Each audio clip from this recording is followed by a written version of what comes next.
아멘. 우리 며칠 전에 제 딸이 저한테 찾아왔습니다. 찾아와서 아빠한테 요구가 있다는 거예요.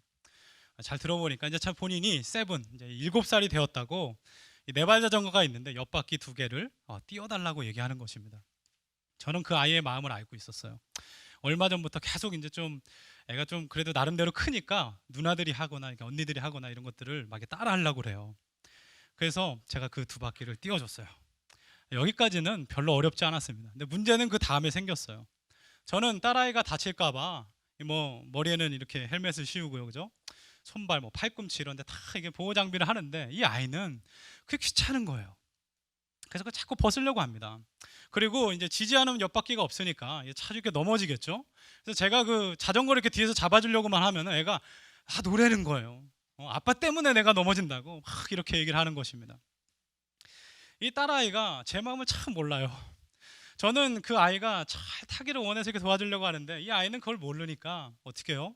아빠가 괜찮다고 얼마나 뭐라는지 몰라요. 막 잘 탄다고 박수 쳐주고 격려하니까 박수 친다고 뭐라 하고 쳐다보고 있으니까 쳐다보지 말라 그러고 그럽니다. 참 누구를 닮았는지는 잘 모르겠어요, 우리 딸이. 시간이 지나니까 아이가 조금씩 자전거를 잘 타요. 그걸 보면서 제 마음이 참 흐뭇합니다. 물론 그 딸아이가 저한테 할 말 못할 말 다 했어요. 그렇지만 저는요 상처받지 않습니다. 왜 그래요? 딸아이의 마음을 잘 알기 때문입니다. 제가 사역을 마치고 집에 들어왔어요. 근데 딸아이가 막 와요. 그러더니 저한테 아빠 미안해 그럽니다. 그래서 왜? 그랬더니 아까 자기가 화낸 게 미안하다라는 거예요. 제가 그 말을 듣고 또 그렇게 좋아요. 이 아이가 정말 제 마음을 이만큼 알아줬는데도 그 마음 알아주는 것이 얼마나 내 마음 가운데 고마운 일이었는지 모르겠어요. 제가 이 일을 통해서 하나님께서 주시는 어떤 마음이 있었습니다. 하나님의 마음이었어요. 내 삶 가운데서도 주님의 마음을 모를 때가 얼마나 많았는지 모르겠습니다. 하나님께서는 저를 도와주시려고 하는데 저는요 어떻게 해요? 잘 안 되는 거예요. 하나님 투정 부리고 또 우리 딸아이가 자전거를 나중에 잘 타서 아빠가 뭐 있든지 말든지 나중에 상관도 안 해요. 그랬던 모습처럼 제 삶 가운데도 주님 이렇게 도와주려고 하는데 좀 잘 되면 어떻게 해요? 주님을 더 이상 찾지 않는 거예요. 그런 모습이 제 안에 많은 것을 발견하고 하나님 앞에 회개하게 되었습니다. 마치 탕자가 아버지와의 관계보다 아버지에게서 얻을 수 있는 베네핏에만 관계했던 것처럼 내 삶 가운데는 그런 모습이 너무나도 많았다는 거예요. 여러분 어떠십니까? 예수님의 마음에 대해서 관심이 있으세요? 오늘도 우리 예배 가운데 예배 받으시는 하나님의 마음에 관심이 있으십니까? 오늘 나를 향한 예수님의 마음은 어떤 마음이에요? 저는 오늘 이 본문을 통해서 예수님의 마음에 대해서 함께 나누기를 원합니다. 오늘 본문은요 예수님의 마음을 전혀 모르는 제자들, 그 제자들에게 예수님께서 친히 나타나 주셔서 내가 어떤 분이다를 계시하시고 회복시켜 주신 이야기입니다. 우리 3가지로 좀 나눠보기 원하는데 우리 첫 번째는요 예수님은 항상 먼저 찾아오시는 분이라는 것입니다. 예수님은 먼저 찾아오세요. 오늘 본문 1절을 보면 그 후에라는 단어로 시작이 됩니다. 우리 14절을 보니까 예수님께서 3번째 제자에게 나타나셨다 그래요. 그러면 그 후는 무엇이에요? 앞에 첫 번째, 2번째 나타나신 후의 일이라는 것입니다. 우리 첫 번째 나타나셨어요. 우리 20장 19절을 보면 부활하신 예수님께서 당시에 이 제자들이 부들부들 떨고 있습니다. 예수님이 십자가에 못 박혔어요. 혹시 다음은 나 아니야? 이런 마음으로 떨고 있는 제자들 이 사이에 들어오셔서 어떻게 해요? 이 손을 보여주시면서 옆구리를 보여주시면서 부활하신 것을 나타내셨습니다. 얼마나 기뻤겠어요 제자들이. 와 진짜 부활하셨구나. 그런데 꼭 이런 자리에는 누가 없어요? 도마 이분이 없어요. 이분은 굉장히 독특한 분인데 꼭 은혜 받아야 할 분이 그 자리에 없는 경우가 굉장히 많습니다. 이 초대교회 때부터 시작된 일이에요. 이게 은혜 받아야 되는데 꼭 그분은 그 주에 베케이션인 경우가 많아요. 이 의심 많은 도마가 예수님을 꼭 만나야 되는데 하필 그 자리에 없습니다. 그래서 예수께서는요 굳이 한 번 더 찾아오셨어야 돼요. 또 도마 같은 분들은 확실한 거 원해요. 그래서 봤다고 하니까 나는 본 걸로는 못 믿어. 어떻게 해요? 경험해 봐야지 알겠다. 넣어봐야 된다는 거 내가 손가락으로 이렇게 알겠다는 겁니다. 이거 굉장히 끔찍한 생각이죠. 예수님이 그래 네 믿음대로 해서 넣어봐 이랬더니 도마가 깜짝 놀라가지고 나의 주님이시오 나의 하나님이십니다 고백을 하고 회개하고 다시 돌이킵니다. 그게 2번째 나타나심이에요. 자 그러면 누구도 빠짐없이 다 예수님 봤어요. 다 눈으로 경험했습니다. 그러면 이제 뭐 해야 돼요? 이 제자들이 약속된 말씀을 따라서 어디로 가야 돼요? 유월절 이 성령 강림을 기다리고 기도해야 되는데 21장 1절을 보면 제자들이 어디로 갑니까? 디베랴 호수로 갔다는 거예요. 제자들이 왜 디베랴 호수로 갔을까요? 디베랴가 어떤 곳이에요? 이 헤롯 안티파스에 의해서 당시에 이 티베리우스 황제, 이름이 비슷해요. 티베리우스. 이 황제를 기념해서 만든 휴양지 같은 곳입니다. 아주 좋은 곳이에요. 이 이방인 엘리트가 모여서 사는 거. 특별히 유대인들은요, 이것을 거룩하지 못한 곳이라고 인식해서 잘 가지 않습니다. 심지어 예수님은 사역 기간 가운데 디베랴로 가신 적이 없어요. 요한복음에 딱 3번 등장합니다. 이 지역이요. 그리고 또 학자들에 따르면 침례 요한이 이곳에서 헤로드 왕의 잘못을 지적하다가 목베임을 당한 곳이라 그래요. 순교지입니다. 왜 갔을까요, 제자들이? 이제 예수님이 한 번도 안 가셨으니까 우리가 가서 그곳에 가서 복음 전하자, 이렇게 갔을까요? 그렇지 않습니다. 우리 그 간 이유를요, 2절을 보면 조금 알 수 있어요. 총 7명의 제자들을 나열하는데 제가 좀 카테고리를 한번 묶어보도록 하겠습니다. 첫 번째는요, 시몬 베드로예요. 여러분, 베드로가 누구예요? 리더격인 사람입니다. 굉장히 성격이요 다혈질이에요. 그렇지만 아주 순수한 성품 갖고 있어요. 뭘 하면 결단이 빨라요. 동일하게 뭡니까? 실수도 많아요. 빨리빨리 하기 때문에. 이 베드로가 예수님이 고난당하는 순간, 가장 제자들이 필요한 순간, 이 베드로가 어떻게 합니까? 3번이나 예수님 부인합니다. 그것도 목에 막 칼이 들어와가지고 바로 부인하면 죽는 순간도 아니에요. 어떻게 해요? 그 작은 여종 앞에서 같이 불 쬐고 있다가 여종이 나도 알아, 너 예수님 제자지, 그랬더니 어떻게 해요? 모른다고 맹세하고 막 저주까지 합니다. 이런 베드로예요. 이 베드로의 마음에 깊은 상처가 되었던 장면이 있는데요, 누가복음 22장 60절 61절 말씀 제가 한번 읽어보도록 하겠습니다. 베드로가 이르되 이 사람아, 나는 내가 하는 말을 알지 못하노라. 아직 말하고 있을 때 닭이 울더라. 자, 이제 61절이 중요한데, 주께서 돌이켜 베드로를 보시니. 여러분, 이게 문제입니다. 여러분, 베드로같이 이런 분은요, 양심이 작동하면 이게 못 견디는 거예요. 주님께서 날 보셨단 말이에요. 모르면 괜찮은데 지금 눈을 돌이켜 예수님과 마주쳤어요. 그 부인하는 순간 자기 자신이 용서가 안 돼요. 난 도저히 안 된다. 난 안 되는 사람인가 봐. 다른 제자들 다 주를 부인해도 나는 주님을 따르겠습니다라고 얘기했는데, 보세요, 다른 제자들은요 도망만 갔습니다. 부인 안에 도망만 갔어. 근데 자기는 그렇게 맹세했던 자 부인합니다. 저주합니다. 그리고 심지어 예수님과 눈이 마주쳤어요. 양심이 있지 어떻게 내가 예수님을 따른단 말이에요. 부활이 처음에야 기쁘죠. 자꾸 나타나면 베드로가 부담이 되죠. 얘 분명히 말씀하셔야 되는데 예수님이. 그리고 제자들은 아직 모르잖아요. 3번 부인한 거. 너 나 3번 부인했잖아. 그러면 제자들이 제가 무슨 수제자야, 제가 너 3번이나 부인했니? 이러면 어떻게 해요? 자기 입지가 없어요. 어떻게 해요? 양심 선언하고 디베랴 바닷가로 가자. 그렇게 된 것입니다. 우리 두 번째 사람은 도마예요. 근데 이분은 이게 또 나왔어요. 이렇게 안 좋은 죄에 많이 등장을 해서, 도마는 방금 전까지 예수님의 손가락에 분명히 넣어본 분인데, 이분의 특징은 뭐예요? 은혜가 오래가지 못합니다. 그러면 짧아요. 예배 때 은혜 받고 주차장 나가면서 바로 의심하고 이런 분이 바로 이 도마입니다. 은혜 주기가 얼마나 짧은지 몰라요. 금방 또 여기 가 있었고 몇 구절 지나지도 않았는데 금방 또 디베랴에 가서 열심히 금을 던지고 있습니다. 그 다음 분은 나다나엘. 저는 아무리 생각해도 이분이 왜 여기 있는지 모르겠어요. 이분은 어부도 아니에요. 전업을 꿈꾸는지 모르는데 어부도 아니야. 제자들 중에서는 영성으로는 최고입니다. 무화과 나무 안에서 기도하고 예수님께서 뭐라 그래요? 야, 이는 참 이스라엘 사람이다. 야, 그 속에 간사한 것이 없다. 엄청난 칭찬 아닙니까? 근데 지금 디베랴에 있어요. 그 배에 있어요. 왜 있는지 모르겠어요. 이분이 영성이 높은 분들의 특징은 뭐냐면, 영성이 굉장히 많이 쌓여져 있기 때문에 한 번 무너지면 그 밑에 있는 분들이 많이 다쳐요. 실망도 하고 많이 다칩니다. 그리고 세베대의 아들 야고보와 요한, 어부 출신이에요. 여러분, 요한 사도 같은 경우는 우리가 요한 1서, 2서, 3서를 통해서 굉장히 성품이 좋은 분 같아요.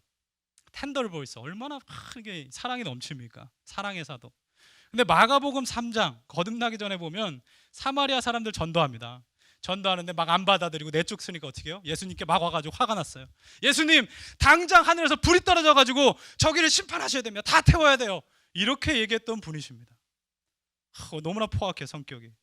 저는 전도 가면서 아무리 마트에 고구마가 넘쳐나도, 생고구마가 넘쳐나도 전도하는 분 중 누구 중에 박 목사님 저 마트를 확 무너뜨려 버립시다, 우리 지금 기도를 해가지고 여리고성처럼 확 무너뜨려 봅시다. 이렇게 얘기하는 분을 만난 적이 없어요. 근데 야고보 요한 뭡니까? 괜찮아, 평소에 괜찮은데 이 예수님도 별명 지어서 우레의 아들, son of thunder. 어떻게 해요? 먹구름 끼고 막 때려대는 거예요. 그냥 화가 나면은 정신없이 막 사람들 공격하는 그런 성품이에요.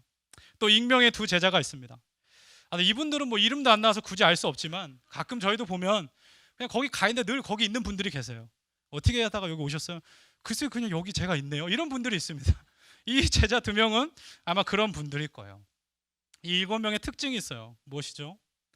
실패를 경험했던 분들, 양심적으로는 도저히 예수님 따를 수가 없는 분들, 그렇지만 예수님의 콜링이 분명히 있는 분들입니다.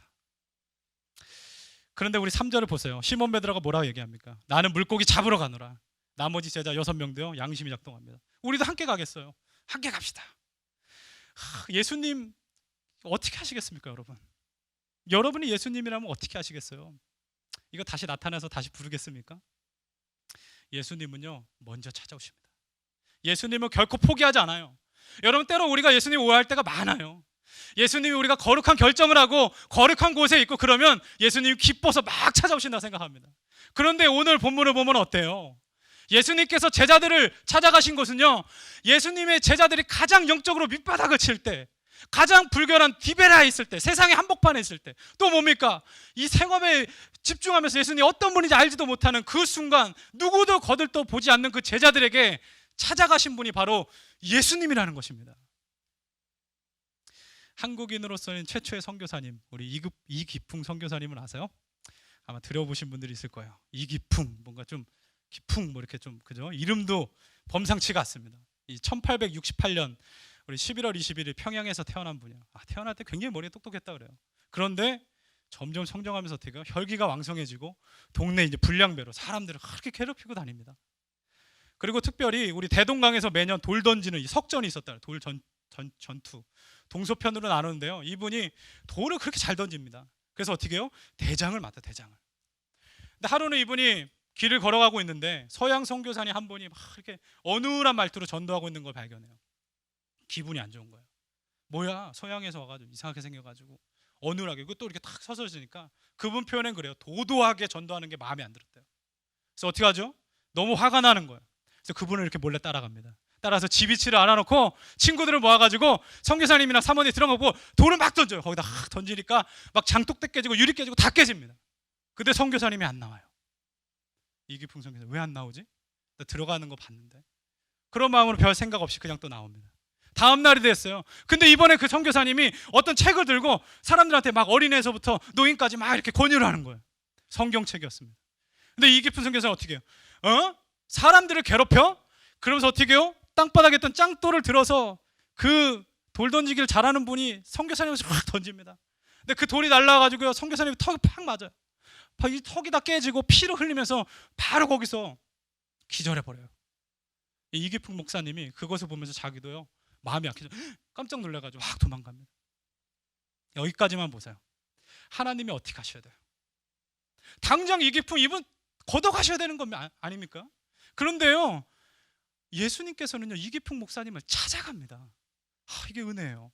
하루는 이기풍 목사님이 막 고뇌에 빠져서 걷고 있는데 이 선교사님 한 분을 또 만나요. 이 수알른 선교사님이라고. 그 선교사는 보는 순간 뭐예요? 예수께서 마음에 찾아오세요. 내가 돌 던져서 쓰러진 그 선교사님 생각이 나서 집으로 달려갑니다. 혼자서 앉아 있는데 주님께서 또 찾아와서 마음을 두드리십니다. 그 선교사님은 왜 나를 찾아오지 않지? 내를 분명히 알 텐데, 다른 사람들도 날 봤는데 찾아와서 뭔가 나한테 책임을 묻는다든지 이렇게 해야 되는데 안 한단 말이에요. 그러니까 어떻게 해요? 에이, 자자 하고 잡니다. 양심을 죽이기 위해서 자요. 자는데 예수님께서 또 찾아오세요. 기풍아 기풍아 왜 나를 핍박하느냐? 너는 내 증인의 내 사람이다. 이기풍 목사님 깜짝 놀라서 깹니다. 그리고 수알른 선교사님을 찾아가서요 예수 믿고 영생을 얻어요. 주님의 자녀가 됩니다. 저희가 생각하기에는요 제자들 도저히 용서할 수가 없어요. 어떻게 그렇게 할 수 있단 말이에요. 배신도 그런 배신이 없죠. 그렇지만 예수님께서는 먼저 찾아가시는 분이십니다. 우리 예수님은 그러신 분이에요.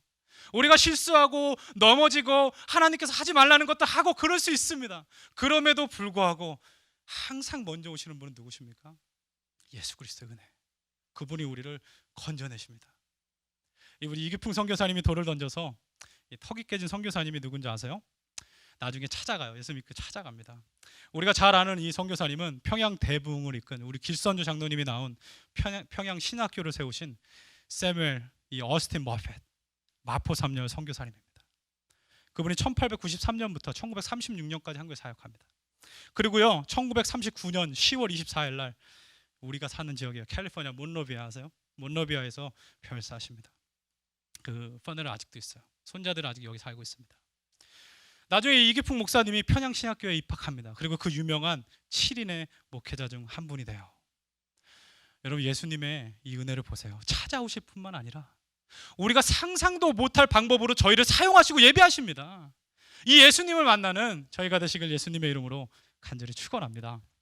오늘 두 번째 예수님께서 주시는 말씀, 예수님은 어떤 분이에요? 예수님은 우리를 기다려주시는 분입니다. 우리 본문 4절을 보면 디베라로 향하는 이 제자들의 둔감함을 볼 수가 있어요. 우리 4절을 보면 날이 새어갈 때 예수께서 바닷가에 서셨으나 제자들이 예수신지를 알지 못했다라고 얘기합니다. 우리 8절을 보면요 배가 육지에서 90m 정도 떨어져 있어요. 그리고 예수님의 목소리를 듣고 대화할 수 있을 만큼 거리가 멀지 않았어요. 또 9절을 보니까 숯불을 예수님이 밤새로 피웁니다. 제자들은 빙금을 밤새 던졌지만 예수님은요 밤새 그 제자들을 위해서 숯불을 피고 떡과 고기를 굽고 있어요. 그러면 조금 알듯한데, 그리고 또 밤에는요 바람이 어떻게 됩니까? 육지에서 바다 쪽으로 불죠. 그 냄새가 막 이렇게 나가면 밤새 일하는 제자들이 얼마나 배가 고픈데 그 냄새에 반응하지 않았겠어요? 그런데 제자들은요 전혀 깨닫지 못합니다. 영적 무지예요. 설마 예수님께서 날 찾아오시고 음식을 준비하실까? 전혀 생각하지 못했던 거죠. 우리 5절을 보면 예수님께서 먼저 말씀을 하세요.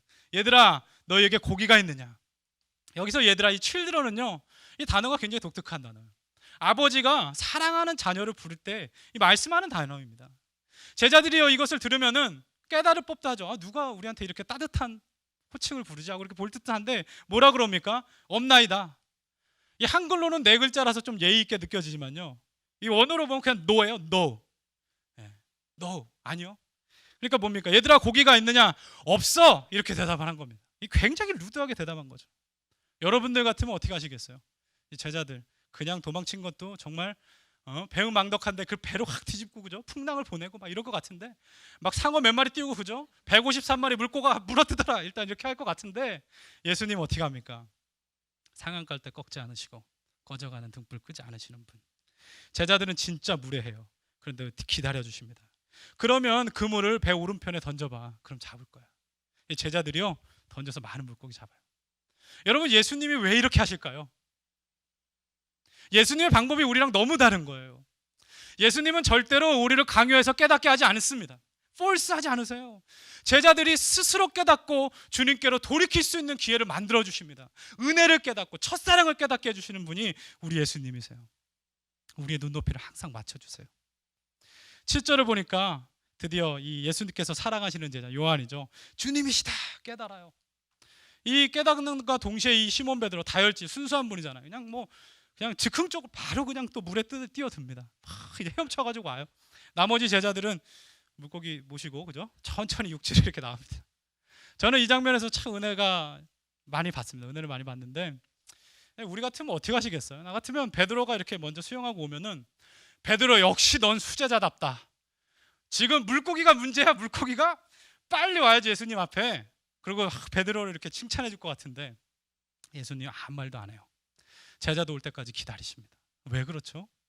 베드로뿐만 아니라 6명의 제자들도 예수께서 정말 만나주시고 치유해 주셔야 되기 때문입니다. 예수님은 한 명이 잘한다고요? 비교되게 하지도 않습니다. 모든 분들을 다 동일하게 품으세요. 오히려 베드로만 조금 일찍 와서 굉장히 그죠? 예수님 말씀을 안 하시고 그죠? 제자들은 저기서 막 오고 있고 어떻게 해야 되지? 막 이렇게 좀 대답 없이 이렇게 막 왔다 갔다 하면서 그렇게 있었을지도 모르겠어요.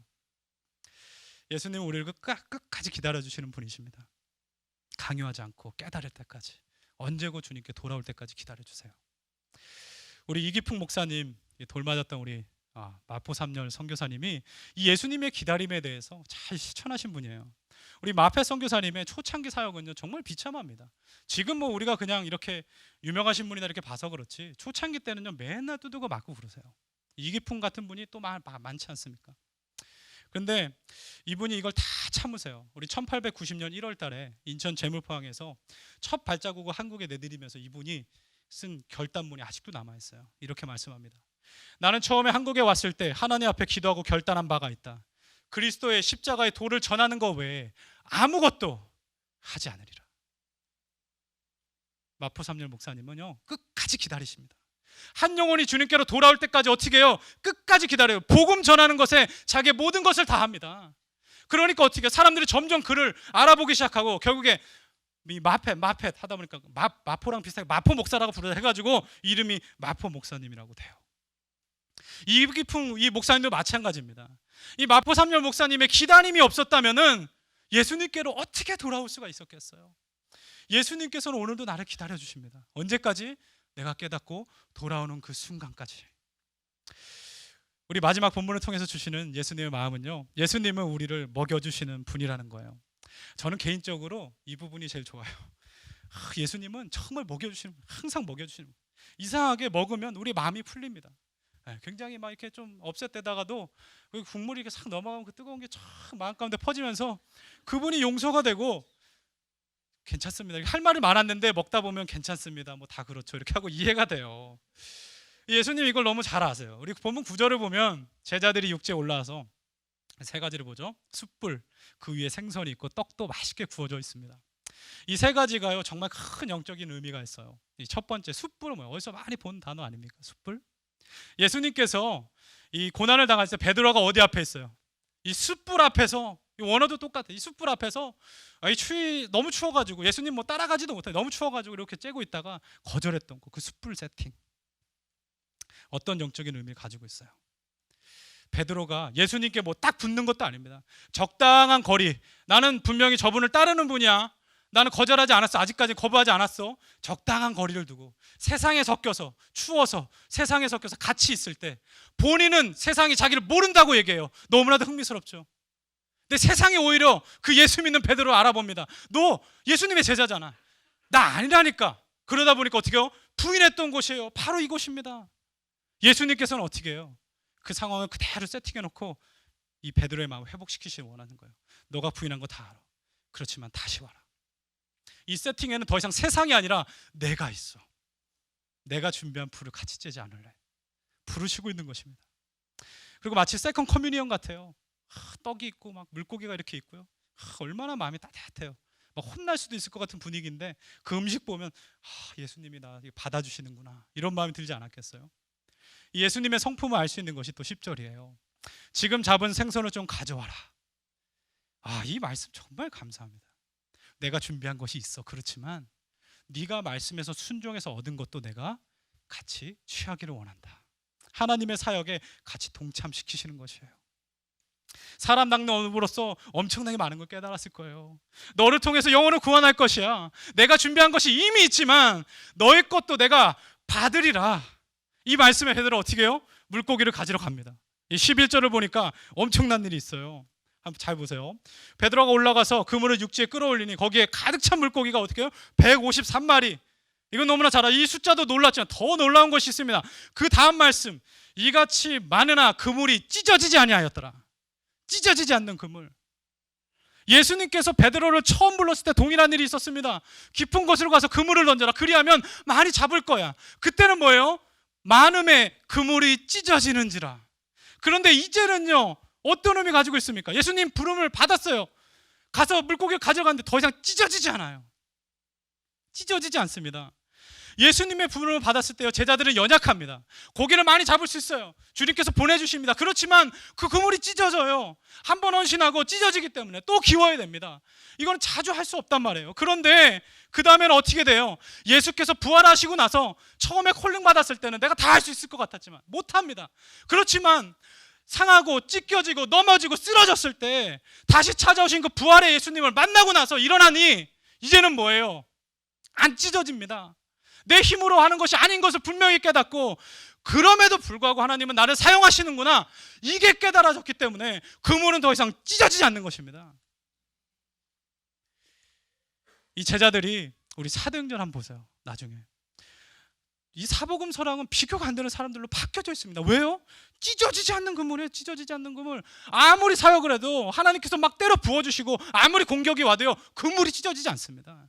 하나님 뜻대로 그대로 순종하는 것을 보게 돼요. 저희의 삶 가운데서도 하나님을 만남으로 말미암아 찢어지지 않는 그물의 은혜가 있길 예수님의 이름으로 축원합니다. 오늘 이기풍 선교사님에 대한 예화 한 번 더 말씀드릴게요. 우리 이기풍 선교사님이 평양신학교를 잘 마치셨어요. 잘 마치셨어요. 우리 주님이 찢어지지 않는 지식의 그물을 주신 거죠. 들으면 다 이렇게 머릿속에 있어요. 신학교를 마치면서 결혼도 하게 됩니다. 대단한 사모님을 만나는데 윤함의 사모님. 아직도 그 제주도에 가면 이기풍 선교사 기념관에 그 성경책이 있습니다. 욥기가 막 해가지고 너덜너덜 되어 있어요. 이분은 언더우드 선교사님이랑 같이 동역했던 우리 김책봉 전도사님 만나가지고 예수님 믿고 이 평양순위 여학교를 나온 분이에요. 그러다 1903년에 이기풍 전도사님을 만납니다. 근데 그때는 전도사님이 됐어요. 이기풍 전도사님 너무 그냥 성품이 좋아서 과거를 묻지 않고 바로 그냥 만나서 결혼하시게 돼요. 이 두 분이 제주도로 파송을 받습니다. 당시의 제주도는요, 무교의 지역이에요. 여러분 무교의 지역 가보셨어요? 제 교회가 없는 지역입니다. 거기는요 완전히 세팅이 달라요. 한국에 있을 때 괴산이라는 지역이 있어요. 한국에 거기 어떤 동네가 있는데 무교의 지역이에요. 뭐 복음을 전한 사람이 없다라는 거예요. 그래서 제가 어떻게 합니까? 그거 보고 야 이건 크리스찬에 이거는 안 된다, 이건 수치다 해가지고 제가 젊은이 열기에 사인을 했습니다. 가서 고생 정말 많이 했어요. 이 무교의 지역이 얼마나 이게 가서요 뭘 하더라도 다 설명을 해줘야 돼요. 여러분 어느 지역에 교회가 있는 게 얼마나 큰 축복인지 아세요? 크든 작든 교회가 있으면 뭐 교회라는 단어도 일단 들었어요. 예수님, 하나님, 뭐 성령 다 그래도 한 번은 들어봤어요. 얘기할 커넥션이 있습니다. 그런데 무교의 지역은 다 해야 돼. 가서 저기 교회가 뭔데요? 그러면 교회가 예수님 믿는 사람, 예수님 믿는 건 뭡니까? 이게 할 게 굉장히 많아요. 전도의 스피드 굉장히 더디고 느리고 어렵습니다. 이 지역으로 지금 이기풍 선교사님이 간 거예요. 40일을 배를 사모님이랑 타가지고 넘게 해서 제주도에 도착합니다. 전도하는데 정말 한 명도 예수님 안 믿어요. 제주도 방언도 잘 몰라가지고 말도 잘 못 알아듣습니다. 그런데 이 이기풍 선교사님 자기 본인도 레디컬하게 예수님 믿었기 때문에 어떻게 해요? 집집마다 보니까 뱀을 숭배하는 거예요, 이분들이. 그래서 어떻게 해요? 첫 번째 슬로건, 다 부흥의 슬로건을 내세웠어요. 구렁이 때려잡기. 구렁이 때려잡기 했는데 어떻게 해요? 사람들이 몰려왔는데 구렁이는 때려 안 잡고 우리 선교사님을 막 때리고 갔어요. 그죠? 그리고 밤만 되면은 사람들이 돌을 막 던지고 갑니다. 유리창 다 깨져요. 그 단칸방에. 이거 누가 했던 행동이에요? 본인이 했던 행동 아니겠어요? 먹을 것 없고 춥고 하다 보니까요, 이 강한 그물도 조금씩 찢어지려고 그래요. 너무 힘들어서 우리 마포 3년 선교사님에게 편지를 씁니다. 너무 힘듭니다. 전 돌아가고 싶습니다. 답장이 와요. 마포 3년 선교사님 정말 대단한 분이에요. 이게 아직 남아있는 글인데 제가 읽어드릴게요. 이기풍 목사의 편지를 잘 받았소이다. 그런데 당신이 내 턱을 때린 흉터가 아직 아물지 않고 있으니 이 흉터가 아물 때까지 분투하시오. 끝. 이 편지를 받고 이기풍 선교사님이 밤새 울었다 그래요. 왜 울었는지 잘 모르겠어요. 근데 분명한 것은 무엇입니까? 주님의 음성으로 들었습니다. 그래, 내가 순종하리라. 그물이 안 찢어집니다. 이다음부터 선교하다가 한 달 동안요 아무리 전도해도 안 되고 먹을 것도 없다 보니까 그냥 길거리에 쓰러져요. 그리고 그냥 기절해버립니다. 여러분 사람들이 보기에는요 너덜너덜한 그물 같죠? 아니요, 안 끝나요. 그렇게 주님께서는 어떻게 해요? 내가 정말 목숨 걸고 순종하고 내가 안 되는 것을 깨닫고 주님께서 하실 수 있다라는 그 말씀에 순종하는 자를 사용하십니다. 해녀가 그분을 발견하고 자기 집에 영접해요.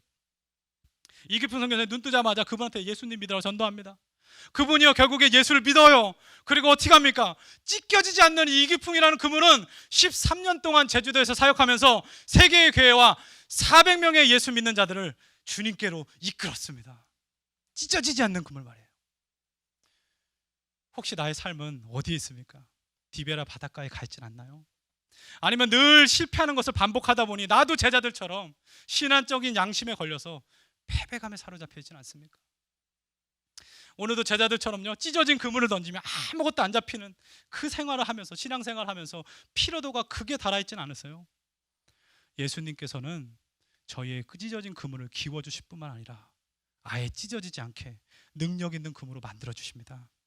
오늘 이 예수님을 만나고 싶은 분들이 여기 계시지 않으세요? 제자들은 만났어요. 제자들은 찢기고 넘어지고 쓰러졌지만 예수님 만났습니다. 그래서 주님 보시기에 온전한 사역을 했어요. 이기풍 선교사님, 불량배고 아무도 거들떠 안 본 사람, 예수 못 믿을 사람이었지만 예수님 만났습니다. 예수 만나고 온전히 변화된 삶을 살았습니다. 그렇다면 오늘 이 시간에 나 말이요, 나는 예수님 만나기 원하십니까? 예수님을 간절히 찾아서 예수님 만나는 그런 놀라운 은혜가 있으시기를 예수님의 이름으로 축원합니다. 기도하겠습니다.